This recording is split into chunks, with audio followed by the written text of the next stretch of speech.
সময় থাকতে না বুঝলে এই অবস্থাই হয়। সবাই একসাথে রেডি হয়ে বেরিয়েছি ট্রেন ধরবো বলে, তবে কে জানতো ট্রেনটা লেট রয়েছে।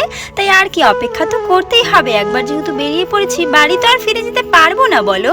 তাই অনেকক্ষণ অপেক্ষা করার পর ফাইনালি ট্রেনটা এলো, আর আমরা সবাই ভাগ্যের জোরে বসার সিটও পেয়ে গেলাম। জানো তো, আমরা দুজনেই না শেষ বয়সে আফসোস করতে চাই না গো। আসলে 60 বছর বয়সে কোটি টাকা দিয়ে কি বা হবে, যদি 25 বছর বয়সে শখের জিনিসগুলোই না পাই। তাই যা আছে, যতটুকুই আছে না কেন, একটু হলেও নিজেদের ইচ্ছেগুলোকে পূরণ করার চেষ্টা করি।